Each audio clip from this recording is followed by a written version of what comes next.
started. All right, great. Doug, if you can read the opening script. Sure, the time is now 5:15. I'm calling to order the St.Botolph Area Architectural Conservation District Commission, January 21st, 2026 public hearing. Commissioners present are Nancy Russell, myself, Douglas Miller, and Jim Cutchin. Today, the commission will be holding a public hearing to review applications in accordance with the Commonwealth of Massachusetts Executive Order suspending certain provisions of the open meeting law, including March 28th, 2025 amendment extending the suspension of the provisions until June 30th, 2027. We are conducting this meeting online. To ensure public access to the deliberations of the St.Botolph Area Architectural Conservation District Commission, the public may access this call through telephone and video conferencing. This hearing is being recorded. All further conversations between commissioners should be available to the public in attendance until the hearing has adjourned. Are there any media or elected officials currently present? If so, please state your name, title, and affiliation. Members of the public will Sorry, I have. was going to say I don't see any raised hands, so you can. Okay. Members of the public will have the opportunity to ask questions and provide public comment on applications and discussions. To do so, please raise your hand in the application via the Zoom meeting platform. We will repeat these instructions throughout the hearing. Great. And so on tonight's agenda, we have the ratification of the public hearing minutes from November of 2025's hearing. We have one application on design review, one application for administrative review, and then staff updates, and then following adjournment. So moving on, we first have our ratification of the 11/19/2025 meeting minutes. Did everyone get a chance to review them? I did. Yes. I motion to approve.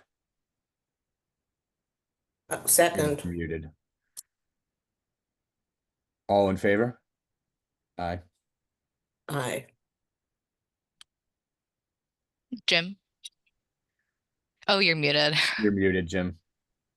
That would help a lot. Sorry. In favor, Jim? Favor, Aye. yes. Aye. All right. Great. Thank you all for that. And so after we're going to design review, the one and only application we have is for 250 West Newton Street. The proposed work is to install new signage, replace existing exterior lights with new. Robyn Kiernan was the project representative. Robyn, I have made you co-host, so you should be able to unmute yourself. And if you'd wish, turn on your camera.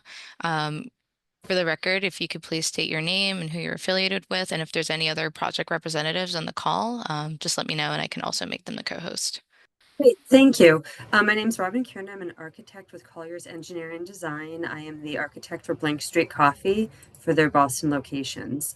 I have two representatives from Blank Street, Evan Mateen and Matt Dwell, as well as our signage vendor, Salvatore Patino, on the call as well. Great, and I'm currently making them all co-hosts. So for the rest of the project representatives, if needed, you are able to unmute yourself and turn on your camera. So Robyn, you shared with me your updated presentation. If you can just confirm that's the most updated presentation, I can just continue on with the slides. Or if you have another presentation that was updated prior to or after you sent me the initial presentation, you could share your screen. So whatever works for you. The updates sent last week are the most current. Great. So I will share the screen here, and then if you just need to go to the next slide, let me know. Great, thank you. So as mentioned, and give a brief highlight. So Blank Street Coffee is going to be going into what was previously two tenant spaces at 250 West Newton Street. The landlord has already redemised that for one open space. We have very minor exterior modifications that we're proposing, limited to replacing and adding new exterior lighting, as well as a new exterior painted sign. Next. Did you, Jacqueline, did you want to look at the existing photos, or do you want, or is the board familiar with existing conditions? Commissioners, if any of you can voice whether you'd like to see existing conditions or if you're familiar with the property, we can proceed. very familiar with it. I'm sure. I'm familiar. This is Nancy. Used to be a laundromat at some point. I'm familiar with this space. I don't need to see existing. Great, Robyn. Then we could just continue on. Great, thank you. Yeah, as mentioned, very limited exterior modifications. We did not want to change kind of any of the identity of the building. There are currently 3 exterior wall sconces, I should say 4 exterior wall sconces, 3 flanking the round or curved entry portals, which are 2 existing entries that will remain, and 1 additional light fixture on the far left that is hard to see in these views. So we're proposing to remove that older lighting and install a new light fixture, as well as add additional light fixtures. We wanted this to be a more comprehensive facade representing 1 continuous tenant space.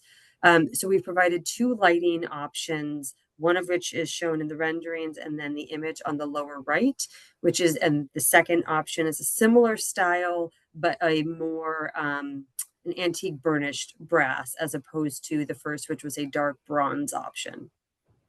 Both fixtures are similar in height, about 6 to 8 inches deep, 9 to 10 inches tall, with about 7 to 8 inches, 5 to 6 inches wide, 9 to 10 inches tall, and 7 to 8 inches deep. So similar size and styles, but the biggest differentiator are the 2 color options.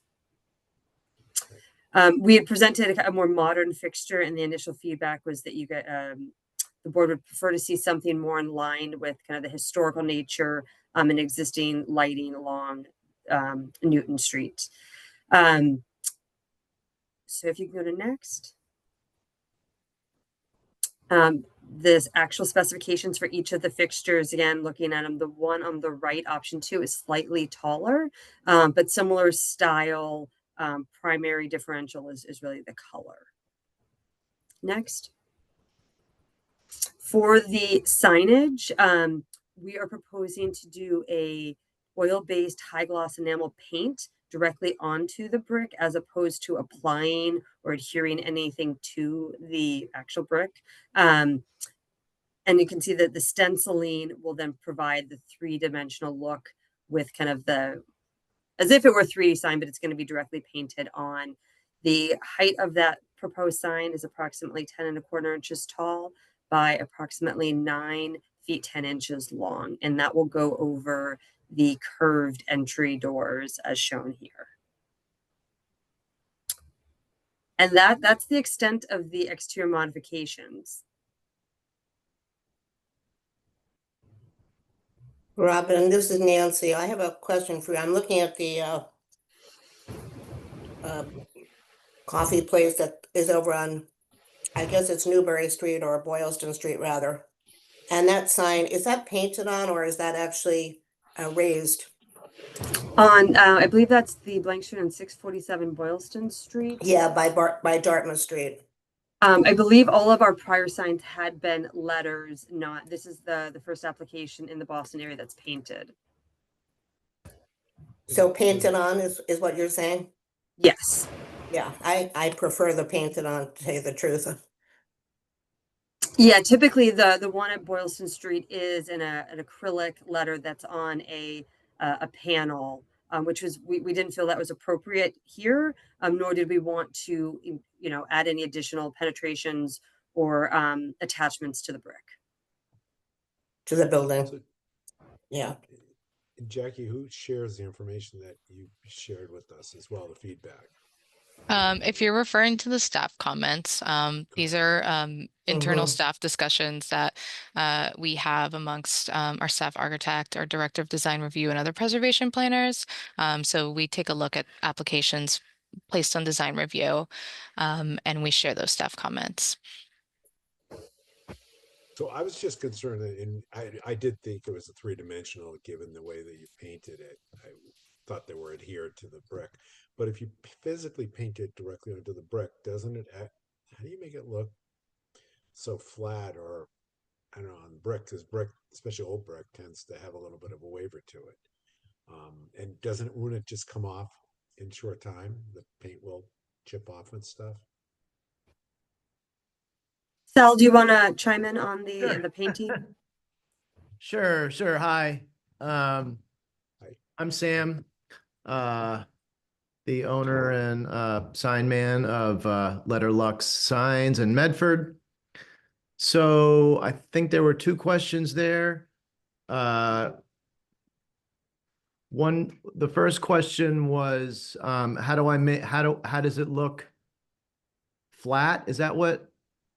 Well, and looking at the visual image here, I thought it was a three-dimensional. I thought they were like an inch thick letters that were adhered to the brick, right? I understand. I And understand how what do you're saying. and you It paint it looks right that on the brick.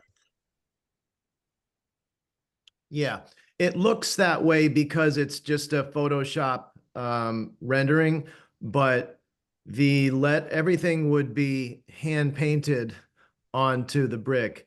And then as far as the longevity of it, or it's pretty much it will last for a very long time. It won't chip or anything like that for a very long time. Probably, I mean, it will start to fade after like 15 or 20 years, but it won't chip unless you get up there and, scratch at it. Mhm. So in traditionally in Robyn, I'm not sure the answer to this, but traditionally in an old neighborhood 100 years ago, how would they have done a commercial sign? Would it have been on a board? Would it have been letters placed on directly onto the brick? I don't know if you know. I'm just trying to make sure we stay in that historical context. That I don't know. We can look into it. I know. It was probably a combination. Or Sam, if you have a history there. Yeah, I mean, it's a combination back in the day before vinyl lettering and before all these materials that the letters were made of. There was either hand painted onto the wall, onto the surface, the substrate, or it was a formed neon sign of some kind, Sure. a three-dimensional neon sign.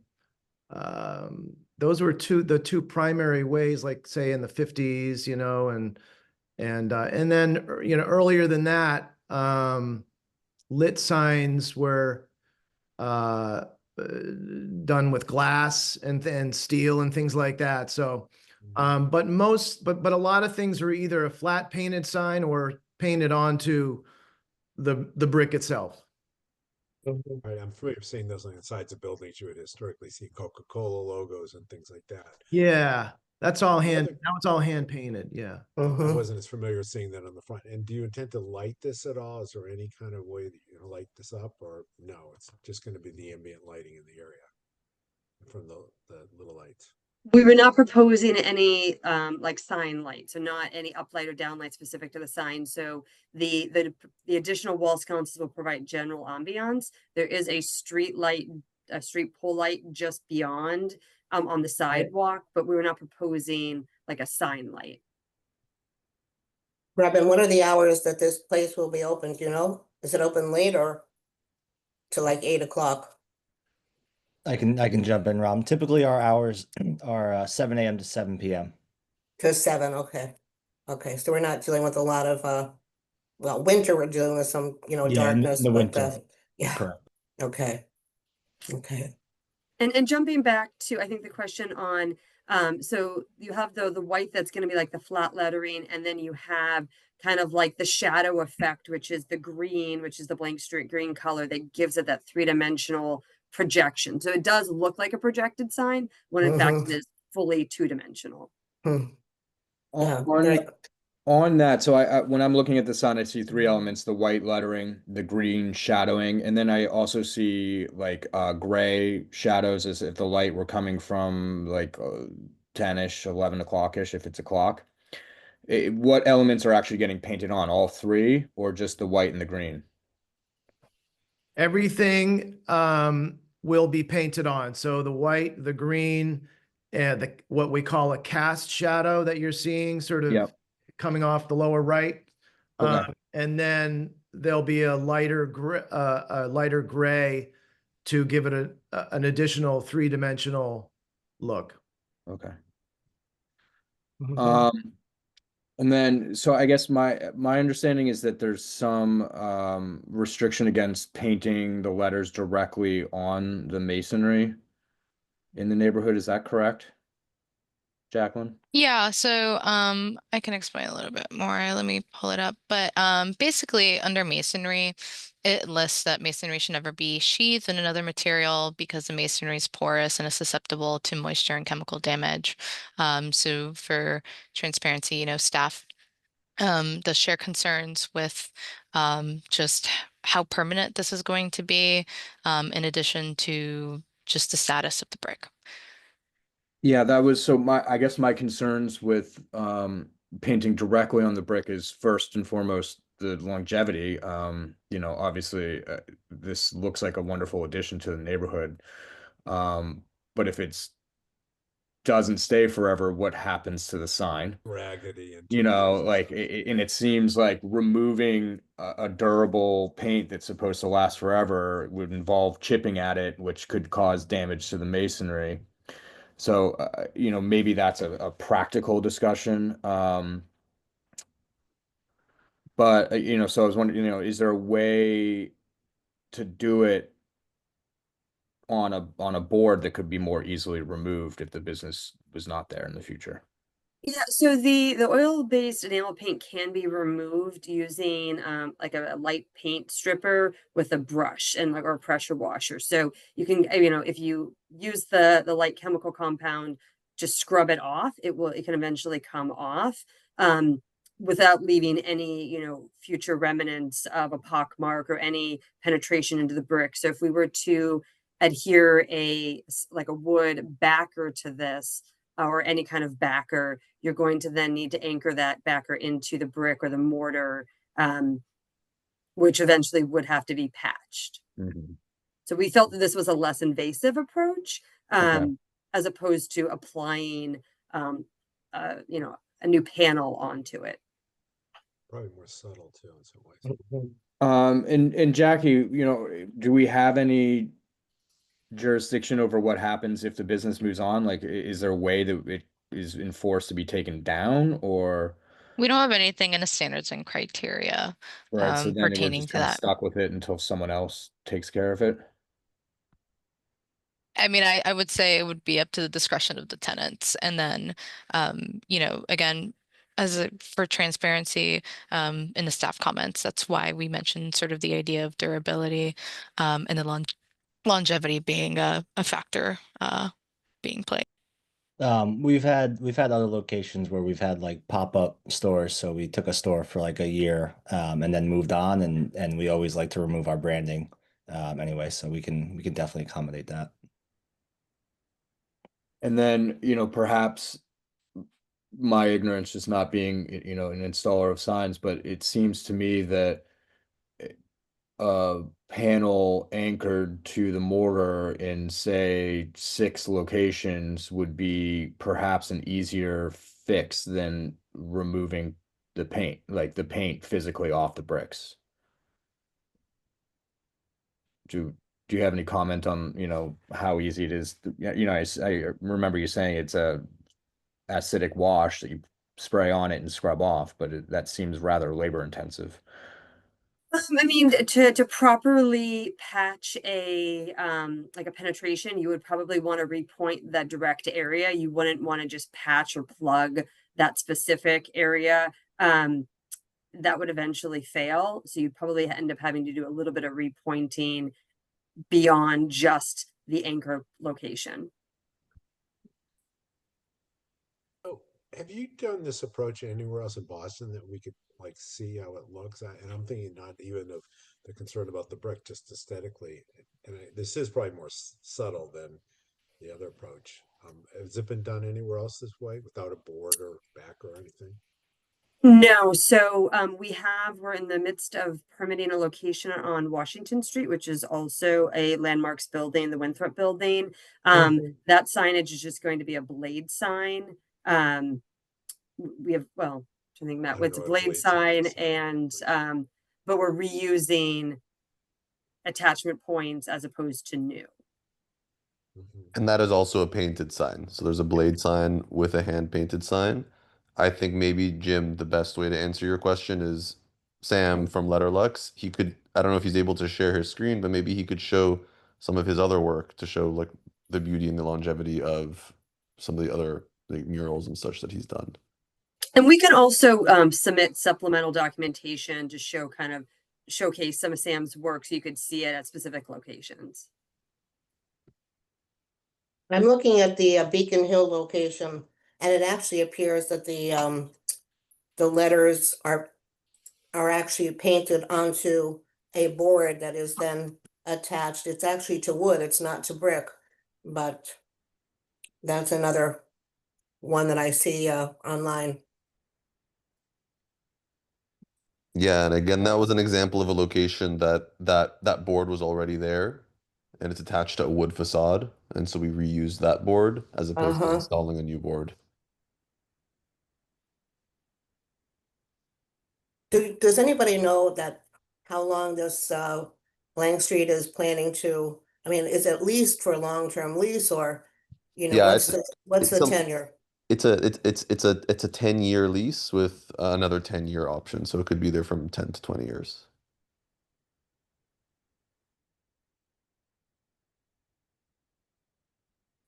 I think aesthetically, I'm not opposed to the paint on brick, but if the neighborhood has, restrictions against that in the bylaws, I think we have to adhere to that, unfortunately. So I'd ask Jacqueline for your expert opinion there. And then I do, just so it doesn't get lost in the conversation, have a question about the lights when it's time to move on to the lights.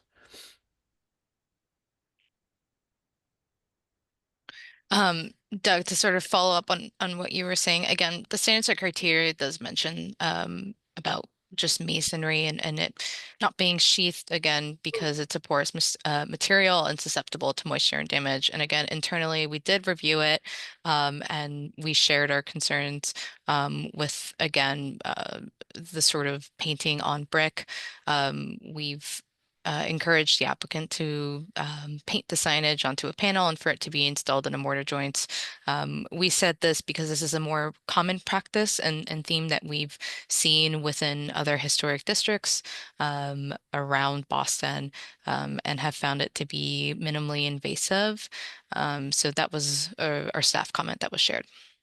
And do you have like a specific material in mind for the back? We were saying either wood or metal. I believe that's what we shared with the applicant. Again, if that's that is a direction that we've encouraged for the applicant team to explore, and we would be happy to reassess that option and talk more about it if needed with the applicants. I'm personally fine with the size, the proportions, the colors. I think that makes sense. So the green is the Blank Street color, correct? Yes.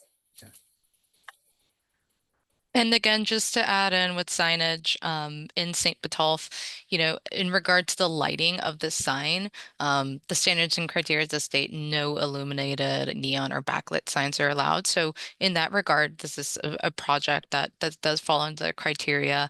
Again, within our staff comments that we shared with commissioners, the question was the installment of the sign. So just want to emphasize again that to the commission. Can we ask a question about the lights? Absolutely. So I think I would lean towards the bronze light. It fits in with the colors of the lamps. There's very few sconces in the neighborhood. There's not much of a consistent theme as far as the design goes either, but they're all rough, the darker color. So I think we would lean towards that. It does appear in the renderings that they're getting moved down lower. Is that correct? So I Can go believe back their to the existing location is elevation. closer to the top of the arch, around the doors. That's correct. Yeah, we're proposing moving it down in line with those horizontal mullions just so that it makes more sense aesthetically, so that it follows that line. Actually, Doug, I had preferred the black. I thought the bronze was a little, I thought it was out of character, frankly. So there's sorry, the bronze is actually the darker one. That is the one that's on the yeah. So the Yeah. bronze is option 1. Yes, the The dark bronze. bronze. Oh, I that's prefer the considered bronze. bronze. Okay. prefer Yeah, the then bronze. then we're in agreement on that. The Yeah. one on the left. For sure. The one on the right doesn't fit the neighborhood. Yeah, from Blank Street's perspective as well, we definitely prefer the one on the left, but we just wanted to give options in case you had a preference. Sure.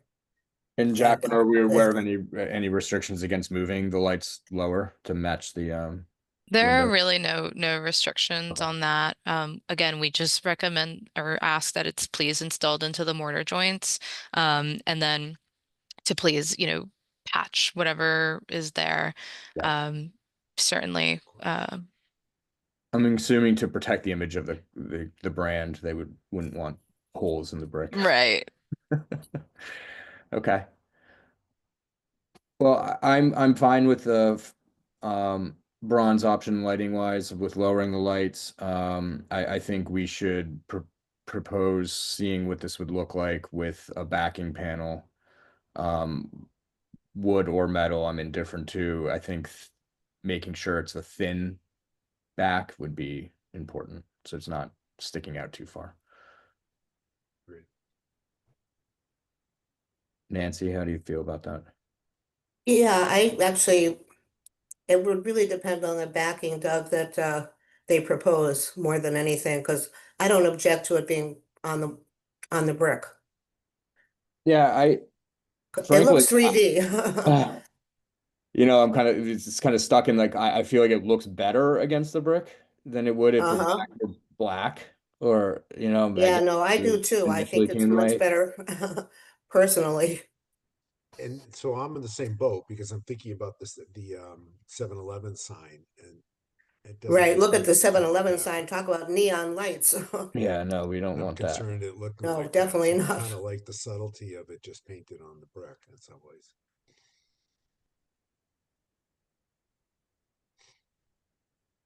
I can share my screen. There's a project I did in Watertown that was on brick. Yeah, Sam, if you'd like, I think you have the permission to share your screen.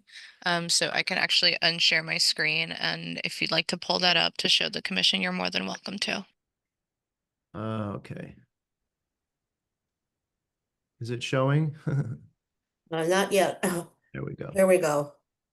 Yeah, so I didn't paint the brick, the original gray.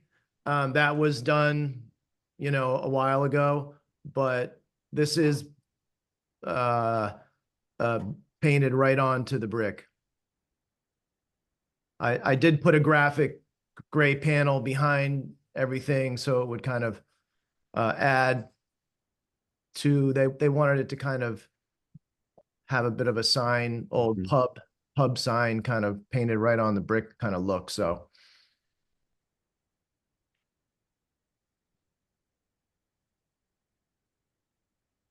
But I think that Sam, this is a great example because it does show the white lettering. The style of the font's a little different, but the It has white that lettering 3D. with the back shadow. Yeah. So I mean, I think again, Yeah. we wouldn't have the gray backer painted, but it would be the brick. It Right. would have a nice contrast.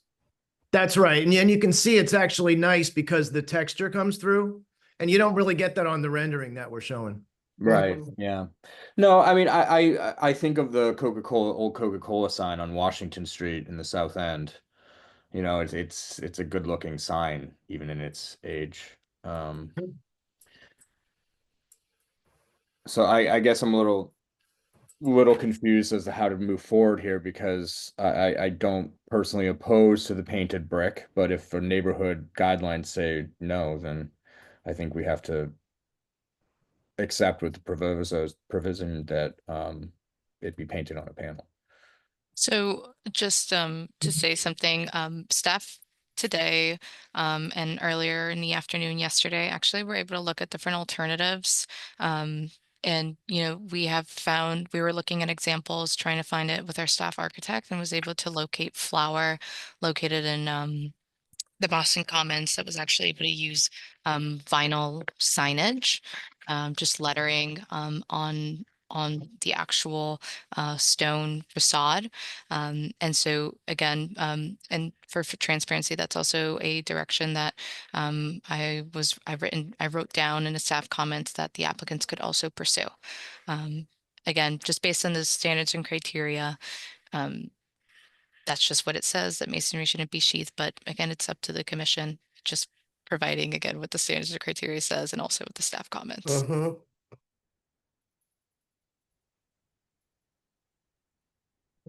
All right, so I would motion to approve with the provision that we see it, we provide updated renderings to staff with on panel or vinyl lettering. No additional changes needed to the lighting. Option 1, the bronze colored light, the darker color. Mm-hmm. I think that's reasonable, Doug. Can Okay, we do so it that way, Jackie? Is that fair? we can do that proviso. So it's been motion and it's been seconded. So that means that we just, oh, I don't have my screen shared, apologies. So before the commission holds a vote, we just have to open it up to public comment. I'm not sure if you see my screen. And Okay, so great. members of the public will now have the opportunity to ask questions and provide public comment on the application and discussions. To do so, please raise your hand via the Zoom meeting platform. If you are calling and cannot use the platform, you can press *9 to raise your hand, or you can send your questions to staff via email at stbotolphacdc@boston.gov. Okay, just trying to see. So I actually haven't gotten any emails, just making sure one more time.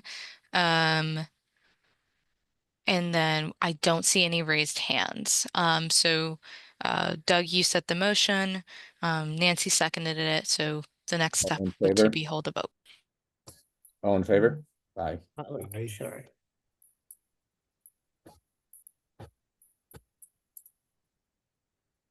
Did everyone vote on the motion? Yes. Great. So again, this application has been approved with the provisos, like Doug said, to use vinyl decal to paint the signage onto the panel and provide those renderings to staff, and then also use option 1 for lighting. To the project representatives, I will be in touch with you tomorrow to touch base in the next follow-up with that. And I appreciate everyone's time, and we'll be in touch. Thank you all so much. Thank you. Thank you. Thank you. Thank you. Thank you, guys. Great. So now we're going to move forward to administrative review. So for administrative review, we actually just only have one application, and this was an emergency repair that was approved at the rear and public alley 404 or 403. And so this was just to replace plywood, shingles, flashing, and trim under the roof, all in-kind work. This was done to remedy a very bad leakage problem. So yeah, that's the only application that we have. Is that leak just started or has it been ongoing for a while? Looks like by the images, I mean, it looks like it's been going on for quite a little bit. Yikes. Okay. Motion to approve. Can I get a second? Oh, I didn't- Seconded. We've had roof leaks, so we can appreciate the work that's involved. All in favor? Aye. Aye. All right, that's 3. Just taking down my notes. All right, great. Thank you. Staff updates on the record. Rob Steinberg will be taking us from this commission due to just personal matters. We appreciate Rob on the record for all of the work that he done, even though short-lived. We genuinely appreciate his effort towards the commission. So certainly we're sad to see him go, but wish him the best of luck in the future. And other than that, for staff updates, I'm not sure if everyone got it, but there's also an invitation. The Boston Landmarks Commission will be having a commissioner appreciation event. And if you guys did not receive the invitation to that, just let me know and I can forward that. We would love to see everyone there if possible. So yeah, that's all that I have right now. Excellent. And Lee's gonna look for a fourth. Yeah, Lee has Lee Steinberg, or I'm sorry, Lee Steele, Lee Steele. the president of the St. Botolph Neighborhood Association, has been in contact with our office, just sharing that he will be looking for a replacement for Rob Steinberg. Perfect. And will it be like fast tracked at all? Because I know sometimes the process can take quite some time. It's tough to say. It's certainly a long process. We're going to try our best to do it in a timely manner. I know there's only 3 commissioners right now, and with concerns of quorum, this is certainly something that we'd want to approach as timely as we Right. possibly can. Yeah, good. Great. And seeing that we have nothing else, it's adjourning the hearing. Great. Jackie, thank you. Yeah, Great, and then thank we you. just need one vote. We need a vote and a motion to adjourn the hearing. So if you guys can do that for the I record, that will would be motion great. to adjourn the meeting. Second. Great. And then All in favor? Aye. Hey. Aye. Great. Well, let me stop recording. Thank you all so much. And then